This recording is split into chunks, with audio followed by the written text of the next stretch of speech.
అటవీ భూములను మాజీ మంత్రి వైసీపీ నేత పెద్దిరెడ్డి రామచంద్రారెడ్డి ఆక్రమించుకున్నారనే ఆరోపణలు వెల్లువెత్తిన సంగతి తెలిసిందే. ఈ ఆక్రమణపై విచారణకు రాష్ట్ర ప్రభుత్వం ఆదేశించింది. ఈ నేపథ్యంలో టీటీడీ మాజీ చైర్మన్ వైసీపీ నేత బొమ్మన కరుణాకర్ రెడ్డి స్పందిస్తూ పెద్దిరెడ్డిపై పని కట్టుకుని విష ప్రచారం చేస్తున్నారని మండిపడ్డారు. అటవీ భూములను పెద్దిరెడ్డి ఆక్రమించకపోయినా తప్పుడు కథనాలు రాస్తున్నారని విమర్శించారు. ఈ అసత్య ఆరోపణల నుంచి పెద్దిరెడ్డి కడిగిన ముత్యంలా బయటపడతారని బొమ్మన అన్నారు. ప్రజలకు ఇచ్చిన హామీలను నెరవేర్చకుండా కూటమి నేతలు తమపై విషం చింపుతున్నారని విమర్శించారు. కొన్ని పత్రికలు ఛానళ్లు పాత్రికేయ విలువలు పాటించడం లేదని అన్నారు. కూటమి ప్రభుత్వంపై తమ పోరాటం కొనసాగుతూనే ఉంటుందని చెప్పారు. ఎన్నికల సమయంలో ప్రజలకు ఇచ్చిన హామీలను నెరవేర్చకుండా కూటమి ప్రభుత్వం కాలయాపన చేస్తుందని విమర్శించారు. నిన్న ఒక పత్రిక పనిగట్టుకొని మాజీ మంత్రివర్యులైనటువంటి రామచంద్రారెడ్డి గారి మీద ఒక పెద్ద అబద్ధపు కథనం అల్లింది.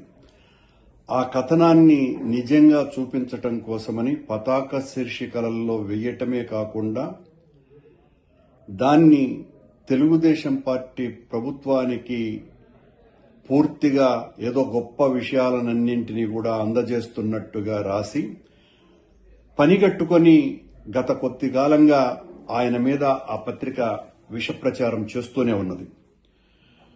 రామచంద్రారెడ్డి గారు ఏ రకంగానూ కూడా అటవీ భూములను ఆక్రమించకుండా లేకపోయినప్పటికీ కూడా ఉద్దేశపూర్వకంగా మేము ఏమి రాసినా చెల్లుతుంది, మేము ఏం చెప్పినా కూడా నడుస్తుంది అన్నటువంటి ఒక గట్టి నమ్మకంతో ఆయన మీద ఉన్నటువంటి కోపము దుగ్ధతోటి వైఎస్ఆర్ కాంగ్రెస్ పార్టీ మీద, జగన్మోహన్ రెడ్డి గారు మా నాయకుడి మీద, మా మీద, అందరి మీద ఈ రకంగా ప్రభుత్వం ఈనాడున్నటువంటి ప్రభుత్వం చేయాల్సినటువంటి మంచి చేయకుండా ఇలా వైఎస్ఆర్ కాంగ్రెస్ పార్టీ పాలన అంతా కూడా అరాచకమే జరిగింది అని ఇంకా ప్రజల్ని నమ్మించాలా అనేటువంటి ప్రచారంలో భాగంగానే ఈ రకంగా రామచంద్రారెడ్డి గారి మీద ఆ విషం చిమ్మింది. రామచంద్రారెడ్డి బేసిక్ గానే ఆయన ఈ రకమైనటువంటి అరాచకాలకి ఆక్రమణలకు పూర్తి వ్యతిరేకమైనటువంటి వ్యక్తి. వైఎస్ఆర్ కాంగ్రెస్ పార్టీలో ఒక ప్రధానమైనటువంటి భూమికను పోషిస్తున్నటువంటి వ్యక్తి. రామచంద్రారెడ్డి గారిని దెబ్బతీస్తే వైఎస్ఆర్ కాంగ్రెస్ పార్టీని మరింత దెబ్బతీయొచ్చును అనేటువంటి ఆలోచనతోనే ఈ రకమైనటువంటి కుట్రలు కూటమి ప్రభుత్వం చేస్తున్నది.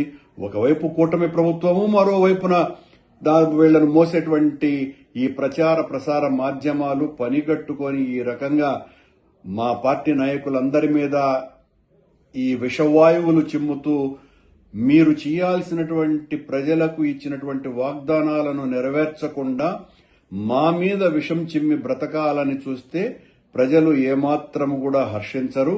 రామచంద్రారెడ్డి గారు ఆ కడిగిన ముత్యంలాగా మీరు ఏ రకమైనటువంటి విచారణ చేసుకున్నా కూడా ఆయన బయటికి వస్తాడు. నిన్న ఆయన ఛాలెంజ్ కూడా చేసినారు.